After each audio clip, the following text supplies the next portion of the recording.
우리 다 함께 일어나서 하나님의 말씀 함께 읽도록 하겠습니다. 같이 읽습니다. 시작. 여호와께서 말씀하시되 오라 우리가 서로 변론하자. 너희의 죄가 주홍 같을지라도 눈같이 희어질 것이요 진홍같이 붉을지라도 양털같이 희게 되리라. 아멘. 옆에 분들과 인사합니다. 참 잘 오셨습니다. 주님의 이름으로 축복합니다. 여러분 정말 잘 오셨습니다. 주님의 이름으로 축복합니다.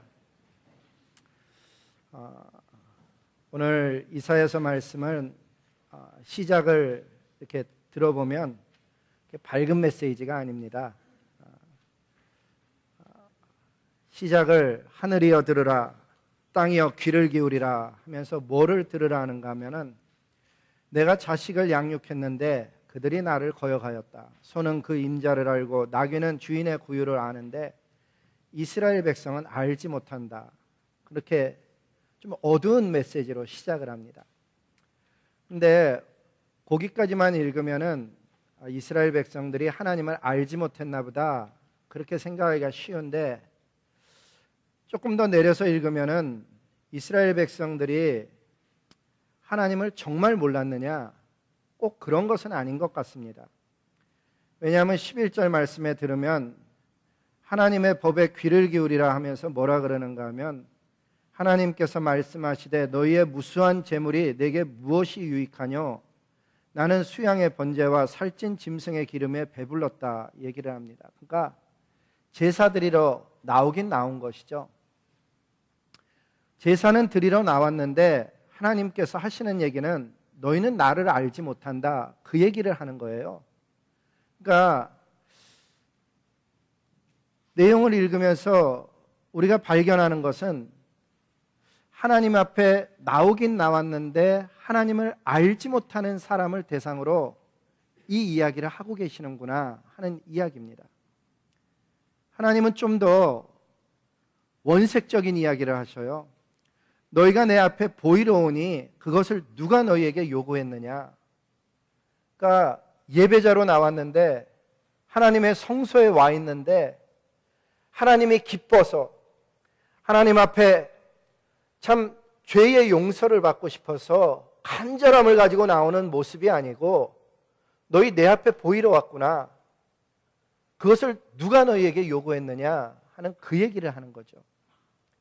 이 말씀을 읽으면서 깨닫는 것은 어쩌면 오늘날의 우리의 시대도 오랜 세월 동안 하나님에 대해서 들었고 주일이면 가능하면 교회에 나왔음에도 불구하고 왜 그렇게 되었는지는 모르지만 살아계신 하나님을 알지 못하는 어떤 사람을 향해서 어떤 영혼을 향해서 이야기하는 수도 되겠고 어쩌면 신앙생활 참 잘한다고 생각하고 하나님 앞에 양과 소를 잡고 있는데 하나님은 그 양과 소를 잡고 있는 나를 향해서 너는 나를 알지 못한다라고 뭔가를 이야기하시는 것이 아닌가 다시 한번 말씀을 자세히 보게 되는 것이죠. 왜 내가 그런 현상 속에 들어가게 됐을까? 하나님께서는 오늘 나에게 무슨 말씀을 하시는가? 이 한 번의 예배를 통해서 하나님을 만나야 되는데 매주 있는 예배는 똑같은 예배가 아니죠. 한 주 한 주의 예배는 나를 향해 만나주시는 하나님의 이야기이고 그 한 주 한 주에 하나님을 만나지 못하면은 우리의 인생은 이 이사야서에서 이야기하는 사람처럼 너는 그저 나 마당만 밟고 가는 사람이구나. 교회 문턱만 넘어드는 사람이구나. 그 이야기하는 이야기일 수도 있기 때문에 오늘 이 말씀을 통해서 만나야 되는 분은 나를 찾고 계시는 하나님. 그 하나님이 뭐라 하시는가 하면 와라 우리가 서로 변론하자. 이야기해보자. 너희가 무엇이 잘못되었는지 한번 발견해보자. 그 이야기를 하는데 하나님의 그러한 이야기가 오늘 이 아침에 들려질 수 있기를 주님의 이름으로 축복합니다. 정말 하나님께서 사용하신 이사야 선지자는 말씀해 보면은 그분은 우시야 왕이 죽던 해에 말씀을 전하기 시작해서 히스기야 임금님 돌아가시던 해까지 선지자로 활동했으니까 60년간을 사역하신 거예요. 우리 주변에 목사님들 리타이어 할 때 30년 성역을 마침, 그러면 대단하게 우리가 와 30년 성역을 마쳤구나. 그런데 60년 사역을 마치신 거예요. 유대인들 사이에서 내려오는 전승에 의하면 이사야 선지자님의 마지막은 므낫세 임금님이 우상 숭배하는 것 반대하다가, 므낫세 임금님 우상 숭배하면 안 됩니다, 그 이야기하다가 톱에 켜서 톱으로 그분의 육신을 갈름으로 죽임을 당했다라고 얘기해요. 그래서 히브리서 11장 37절에 보면 순교자들이 죽는 모습이 나오는데 그 중에 한 모습이 뭔가 하면 톱으로 켜는 것과 유리하는 것과 뭐 이런 얘기들 나올 때 그 톱으로 켜는 것은 바로 이 이사야 선지자님을 염두에 두고 말한 것이다. 유대인 학자들은 그렇게 이야기하죠. 도대체 무엇을 이야기하려고 그렇게 죽어가면서까지 톱으로 켜서 죽임을 당하면서까지 60년이라는 세월을 그분이 전했을까? 그 수많은 이야기를 줄여서 이야기할 수 있을까? 만약에 줄인다고 하면 어떻게 표현할 수 있을까 해보면 메시지는 하나님께서 자기 백성에게 이야기하는 것이 죄에서 돌이켜 돌아오라, 이 말씀 한마디 하시는 거예요. 죄에서 돌이켜 돌아오라.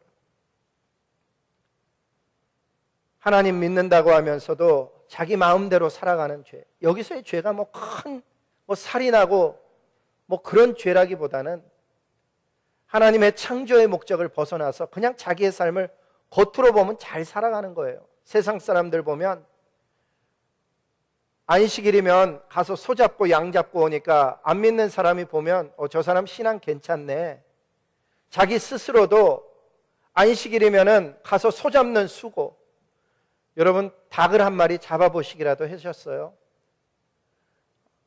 근데 양 잡고 소 잡는 수고가 그게 보통 수고가 아닌데 하나님 앞에 나가서 그렇게 하니까 옆에서 보면 멀쩡하고 괜찮은 신앙인 같아 보이죠. 자기가 생각해도 괜찮은, 그래도 일주일에 한 번은 나아가서 하나님을 만나려고 하는 자세 아니에요? 그런데 하나님께서는 그들의 마음속 깊은 곳에 무엇인가를 향해서 이야기하고 계시죠. 너 나를 정말 만난 인생이냐?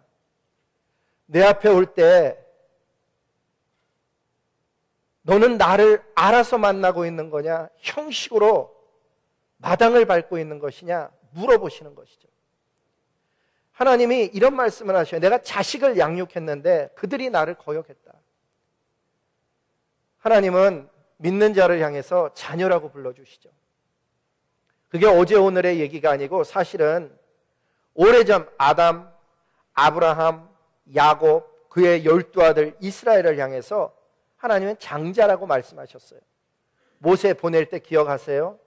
모세를 보낼 때 아직 10가지 재앙이 시작도 되기 전에 그분이 모세를 보낼 때 이런 말씀을 해요. 너를 바로에게 보내는데 바로에게 가서 무슨 말을 하라 그랬는가 하면 여호와의 말씀에 이스라엘은 내 아들이라, 내 장자라, 그러니까 내 아들을 놓아서 나 여호와를 섬기게 하라, 그렇게 전하라는 거예요. 근데 이상한 건 말이죠, 아직 아무 10가지 재앙이 일어나지도 않았는데 그 뒤에 말을 하셨어요. 내가 놓기를 거절하니 내가 내 아들 장자를 죽이려라, 바로의 장자를 죽이려라. 처음 보내면서부터 그 얘기를 하시는 거죠. 우리는 이런 말씀 속에서 발견하는 하나님이 어떤 하나님으로 발견되어지냐? 모든 것을 아시고 모든 것을 주관하시는 주권자 하나님으로 만나게 되죠. 그 하나님이 오늘 저와 여러분을 어떻게 자녀 삼았냐 하면은 갈라디아서 3장에는 이렇게 자녀 삼았다 그래요. 같이 한번 읽어볼까요? 시작. 너희가 그리스도께 속한 자면 곧 아브라함의 자손이요 약속대로 유업을 이을지니라. 할렐루야. 저와 여러분을 향해서 뭐라 그러는가 하면 그리스도께 속한 자면, 속했다는 얘기가 뭔가 하면 예수님의 말씀을 믿고 순종하여 따라 사는 사람을 속한 사람이라 그래요. 믿고 순종하여 따라 사는 사람, 즉 예수님께 속했느냐 아니냐의 핵심은 믿음과 순종이 핵심인 거죠. 하나님의 모든 자녀들은 믿음으로 구원받아요. 노력하는 것도 아니고 수고하는 것도 아니고 예수님께서 십자가에서 흘린 피로 내 죄를 씻음받았고 내가 저분을 통해서 하나님의 자녀 될 수 있다는 사실을 믿음으로 구원받죠. 그런데 그 구원은요, 순종함으로 내 구원이 진짜 참된 것임을 증거한다는 거예요. 믿는다 하면서 순종하지 않는 사람을 하나님은 구원하시겠다고 말씀하시지 않으셔요. 그 하나님이 이스라엘 백성을 놓고 고민하는 이유는 무엇인가 하면 양 잡고 소 잡으면서 저들이 구원받은 줄 아는 거예요. 오늘날의 얘기로 하면 일주일에 한 번 와서 예배 드리는 것 가지고 뭐 대단한 것처럼 구원받은 줄 알고 살아간다는 거예요. 말씀해 보면 이렇게 표현해요. 여호와께서 말씀하시되 무수한 재물이 뭐가 유익이냐? 나는 수염소의 피를 기뻐하는 게 아니다. 너희가 매일 믿는다면서 그저 성전에 나와서 양 잡고 소 잡고 아무 가책도 없이 그거 기름 불태운 것 가지고 그렇게 사는 게 나에겐 아무 의미가 없다. 오늘날의 얘기로 하면 주일날에 한 번 와서 예배 드리는 걸로 뭐 대단한 것 하는 것 같지만 그게 그렇게 나에게 의미 있는 삶이 아니다. 그거 가지고 구원받은 줄 안다면은 너 지금 잘못 알고 있는 것이다. 그 얘기하는 것이죠. 계속해서 이런 말씀을 해요. 너희가 내 앞에 보이러 오니 누가 그거를 요구했느냐? 아무도 너희에게 그런 걸 요구한 게 아닌데. 저희 어머님이 미국 가면 꼭 교회 나가라고 했어요. 그것만 가지고는 부족하죠.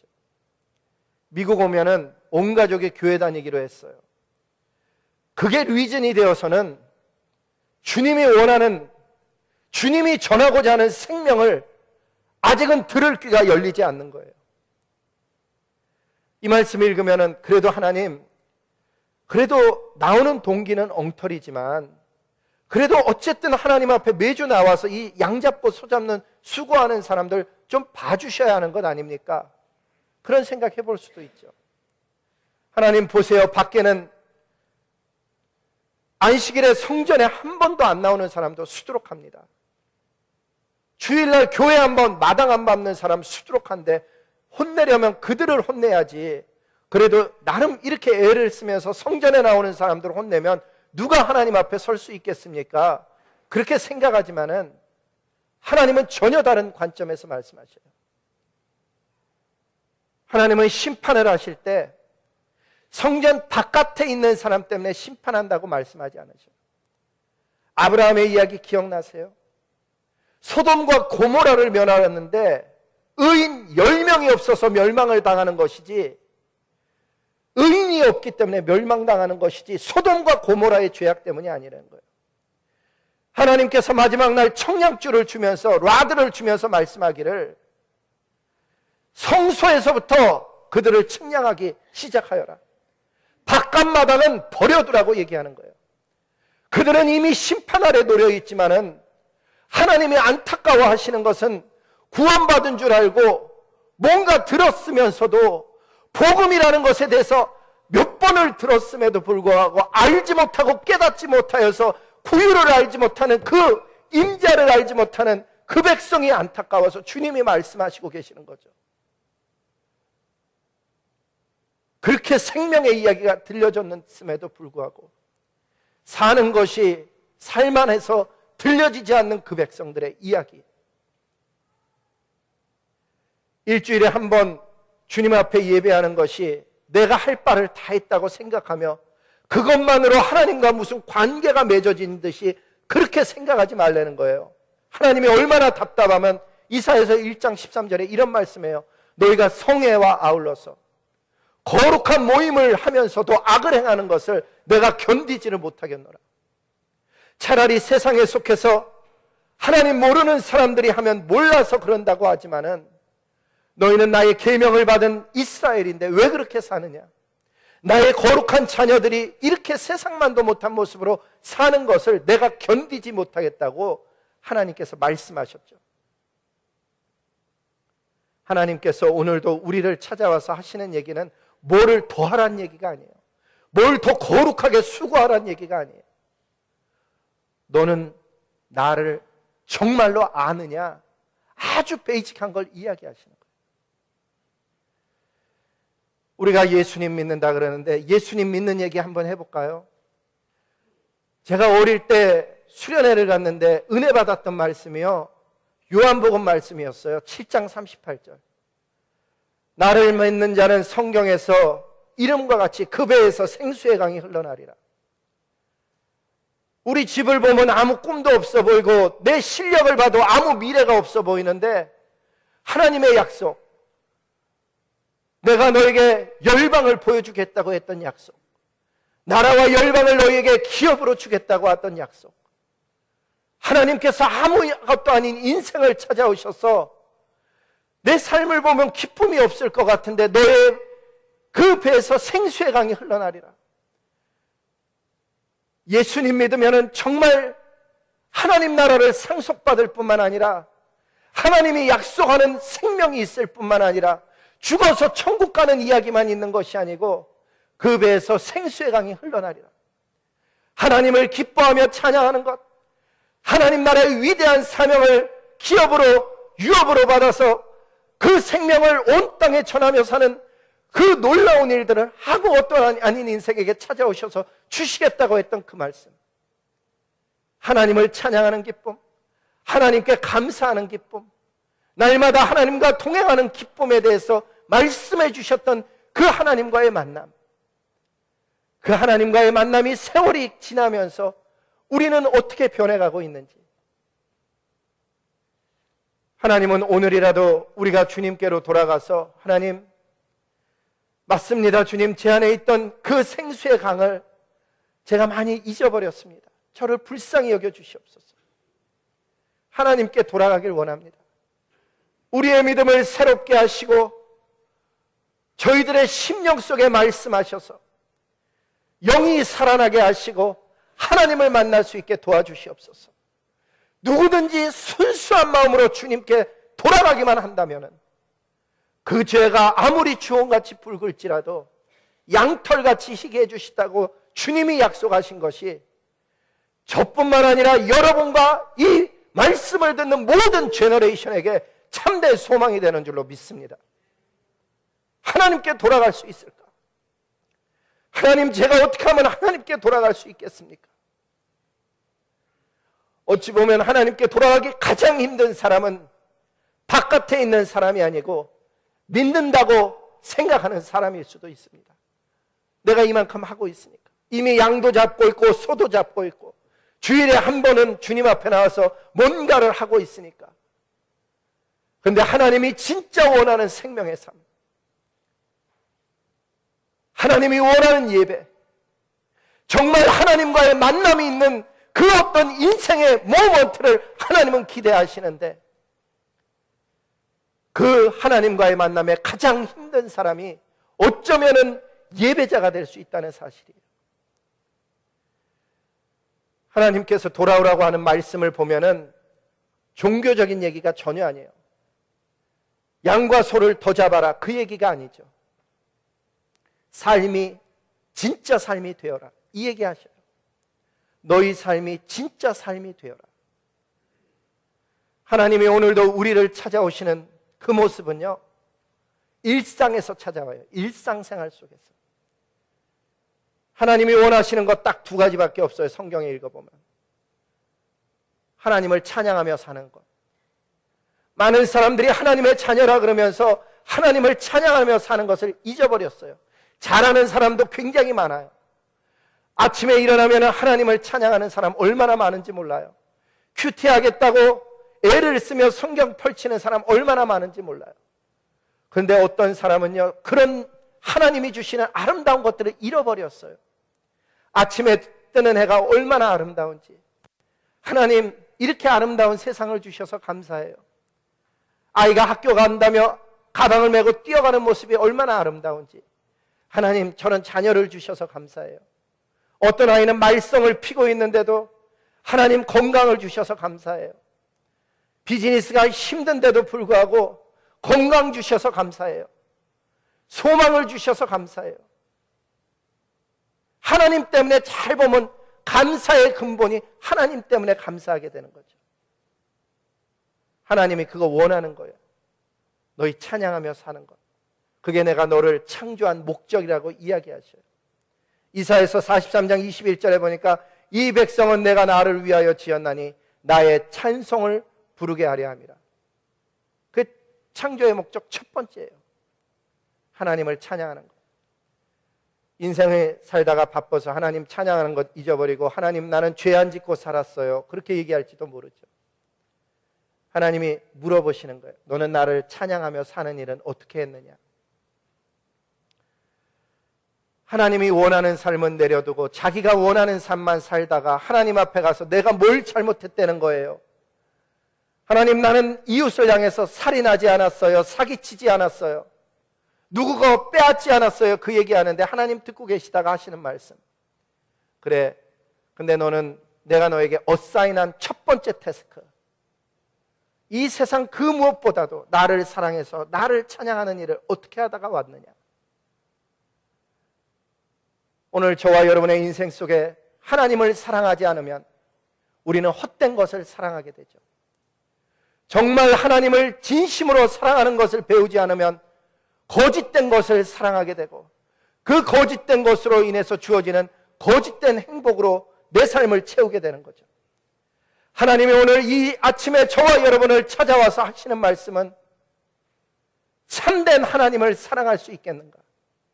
그래서 그 하나님 때문에 이 세상 가운데 공의를 행하며 진리를 행하며 약한 자를 돌보는 하나님의 성품을 가지고 살아가는 나의 백성이 될 수 있겠는가를 오늘 아침에 물어보시는 거예요.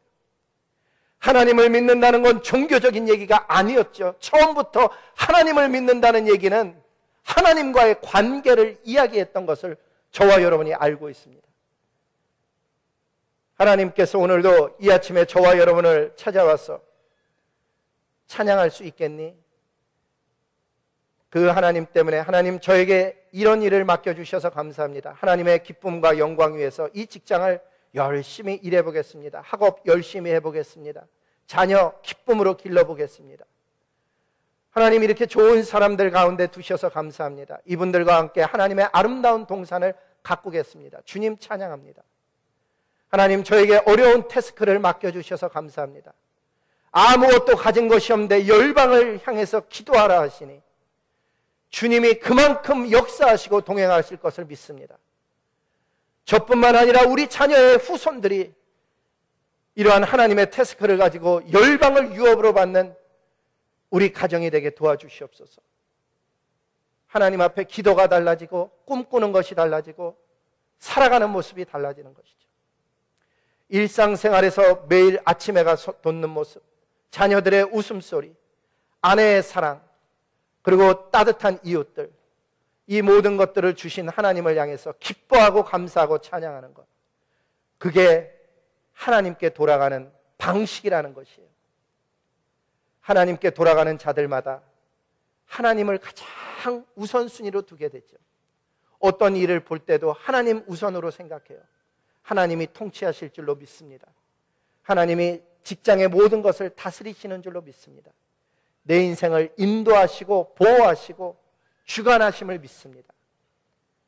그렇게 하나님과 관계 맺는 것이 하나님께 돌아가는 첫 번째 방식인 거예요. 특별히 이웃에 관한 얘기를 조금 해보면 신앙은 굉장히 하나님과의 관계인데 하나님은요, 하나님과의 관계만큼이나 하나님과 커넥팅 되는 것만큼이나 옆에 사람과의 관계를 중요시 하셔요. 그래서 이런 말씀을 하시죠. 마태복음 25장 40절에 보니까 임금이 대답하여 가라사대, 여기서의 임금은요 하나님을 비유하는 거예요. 임금이 대답하여 가라사대, 내가 진실로 너희에게 이르는데 너희가 여기 내 형제 중에 지극히 작은 자 하나에게 한 것이 곧 내게 한 것이라. 우리 하나님을 믿는데 약점이 뭔가 하면 하나님과의 관계는 좋은데 가난한 사람, 병든 사람, 소외된 사람 잘 못 돌보고 삶으로 인해서 세상 속의 소금, 세상 속의 빛의 기능에 대해서 우리가 좀 약해요. 근데 하나님은 뭐라고 하시는가 하면, 하나님과의 관계가 뭔가 하면 지극히 작은 자 하나에게 한 것이 곧 내게 한 것이라. 지극히 작은 자 한 사람, 내 주변에 있는 약한 사람이죠. 어찌 보면 아무도 안 쳐다보는 사람이에요. 가진 것도 없고 배운 것도 없고 힘도 없고. 근데 성경을 잘 읽어보면요, 너희가 서로 사랑하는 사람, 너희를 초대하는 사람만 초대하면 그거는 누구나 다 하는 거라는 거예요. 하나님의 관점은 어디에 가 있는가 하면 지극히 작은 자 한 사람, 아무 대가를 바라지 않고 사랑할 수 있겠니? 아무것도 앞날의 것을 기대하지 않고 너는 그 사람을 향해 섬길 수 있겠니? 심지어는 예수님 보면, 예수님은 자기를 향해서 뺨을 때리고 채찍질하고 십자가에 못 박은 사람들을 향해서 주님께, 하나님께 가시기 직전에 하시는 기도 보면, 하나님, 저들이 알지 못해 그러니 용서하여 주시옵소서. 오늘 우리들의 삶 속에 작은 자를 섬기는 것이 하나님을 섬기는 것이라고 하는데, 신앙생활하면서 나는 정말 내 작은 자를 향해서 섬김이 있는지, 뿐만 아니라 도와줄 때도 보니까 순서가 있어요. 그 작은 자뿐만 아니라 도와주는 순서를 보니까 갈라디아서는 이렇게 얘기합니다. 그러므로 우리는 기회 있는 대로 모든 이에게 착한 일을 하되, 보니까 모든 사람이 착한 일을 해야 되는데 모든 사람에게, 근데 보면 더욱이라는 단어를 써놨어요. 영어 보면 especially, 더욱 믿음의 가정들에게 할지니라. 하나님의 공동체 속에 경제적으로 어려운 사람, 소외된 사람, 그리고 꼭 공동체 안에 없더라도 지역 커뮤니티 속에 소외당하는 이웃을 향해서 우리는 한인으로서 뭘 할 수 있을까 고민하는 것이 하나님께 돌아가는 길이 되는 거예요. 모여서 양잡고 소잡는 것만큼이나 중요한 것은 하나님께서 주신 삶의 영역 속에서 하나님 앞에 아침에 일어나면 감사하고, 하나님 오늘도 생명 주셔서 감사해요. 오늘도 찬양을 주셔서 감사해요. 하나님 오늘도 할 수 있는 일들을 주셔서 감사하고, 하나님 오늘도 건강 주셔서 감사해요. 거기서 멈추는 게 아니에요. 하나님을 찬양해요. 거기서 멈추는 게 아니에요. 하나님, 내 주변에 있는 사람들 섬길 수 있는 힘과 지혜와 용기 주세요.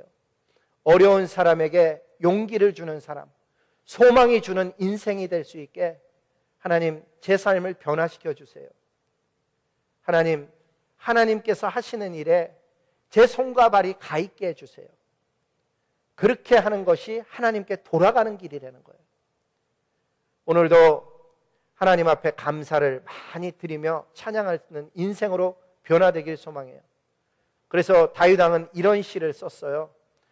왕이신 나의 하나님이여, 내가 주를 높이고 영원히 주의 이름을 송축하리이다. 내가 날마다, 어느 한 주일에 한 번이 아니고 내가 날마다 주를 송축하며 영영이 주의 이름을 송축하리이다.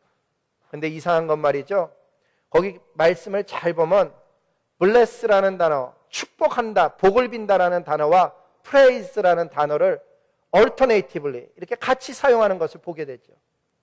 생각해 보세요. 어떻게 작은 사람이 큰 사람을 축복할 수 있겠어요? 어떻게 인간이 하나님을 축복하겠어요? 근데 다윗 왕이 표현할 때 하나님께, 성령께서는 그걸 allow 하시는 거예요. 무슨 얘기예요? 하나님의 이름을 송축하는 것은 이렇게 하는 거예요. 노래로도 할 수 있지만, 하나님 이렇게 일할 수 있는 직장 주셔서 감사합니다. 주님을 찬양합니다. 주님이 이 직장을 통해서도 영광을 받으시옵소서. 그렇게 직장을 블레싱 하잖아요. 주님의 이름으로 축복하잖아요. 그 직장의 일들은 하나님의 일이 되는 거죠.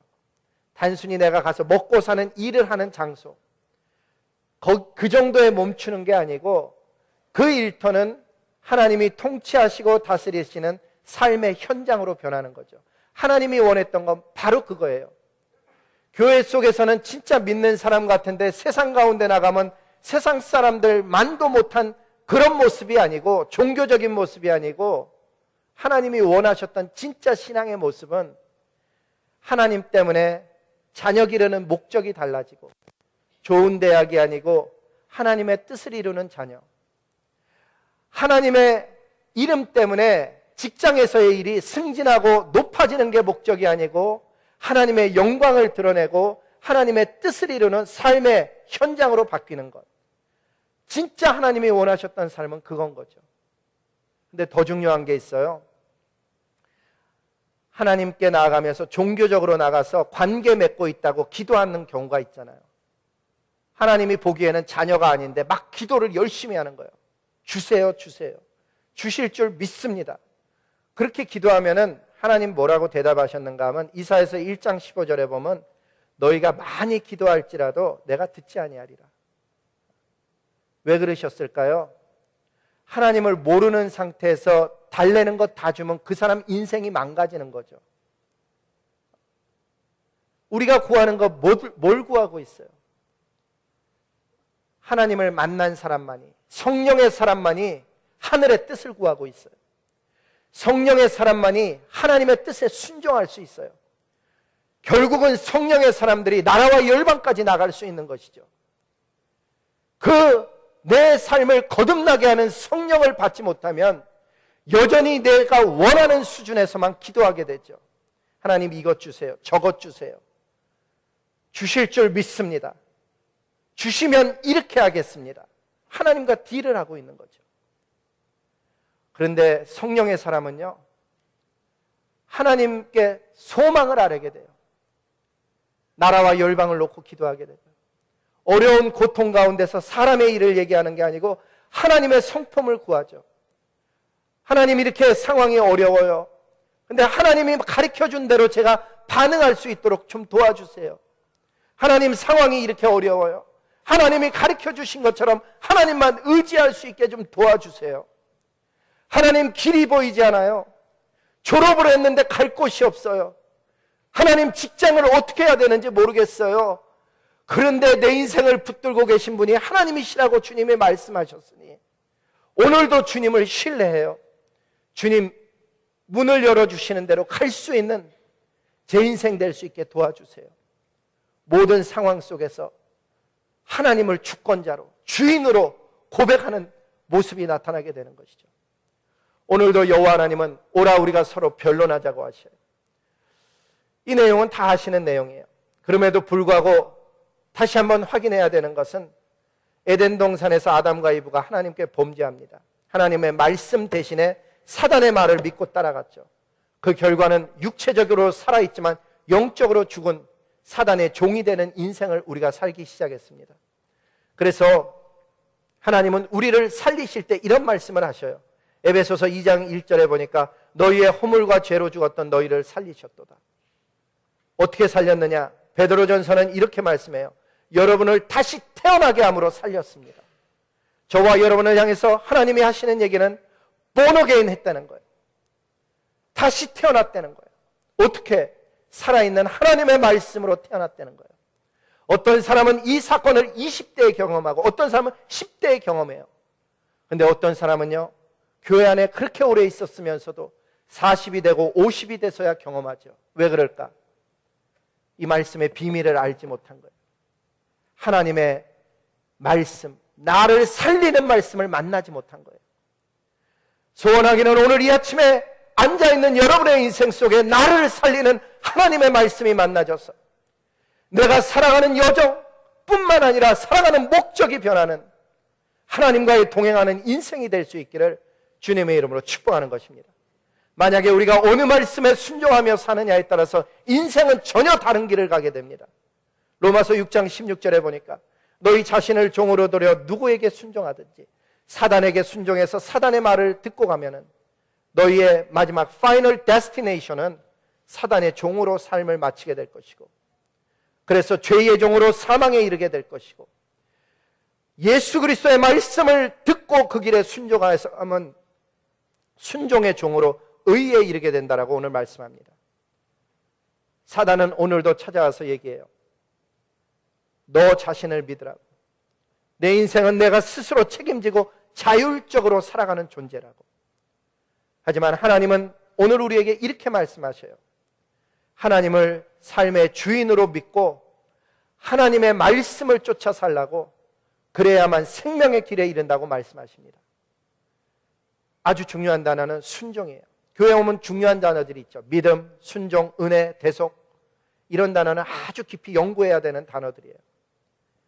그러면서 하나님은 변론하자 그러셔요. 왜 그렇게 힘들게 사는지, 어디서부터 잘못되어진 것인지, 왜 순종하지 못하는지 너 나랑 앉아서 한번 변론 좀 해보자. 여러분, 오늘의 예배 이후서부터 하나님께 찾아가서, 하나님, 왜 그런지 모르겠는데 제가 하나님을 깊이 만나지 못해요. 이런 나를 좀 만나주세요. 하나님, 제가 어려서부터 하나님에 대해서 들었는데 성령을 체험하지 못했어요. 이런 나를 좀 만나주세요. 하나님께 그렇게 나가서 이야기하자는 거예요. 마지막 결론을 이렇게 내고 있어요. 이사야서 1장 19절 같이 한번 읽어보겠습니다. 시작. 너희가 즐겨 순종하면 땅의 아름다운 소산을 먹을 것이요 너희가 거절하여 배반하면 칼에 삼키우리라. 여호와의 입의 말씀이니라. 반드시 이루어진다는 거예요. 앉아있는 모든 분들이 주님의 부르심에 응답하여서 첫 걸음을 내딛은 거예요. 하나님, 저는 하나님의 자녀 되기 소원하고요, 하나님을 만나 뵙길 소원해요. 오늘 성경 공부의 주제가 하나님을 어떻게 하면 만날 수 있을까? 어떻게 경험할 수 있을까? 아무리 내가 하나님을 멀리 떠나 살았다 해도 오늘 주님께로 돌아오겠다는 결심을 하면 그 작은 결심이 우리의 마지막의 데스티네이션을 바꿔주는 줄로 믿습니다. 하나님의 오늘의 부르심에 순종하여서 하나님, 저를 불쌍히 여겨주시옵소서 나가는 그런 사람이 돼야 되는데, 나가려면 예수님의 피가 필요해요. 우리 모두 다 일어나갖고 주님의 보혈을 지나 하나님 품으로 가는 아름다운 하나님의 자녀들 될 수 있기를 주님의 이름으로 축복합니다. 이 가사는 이렇게 돼요.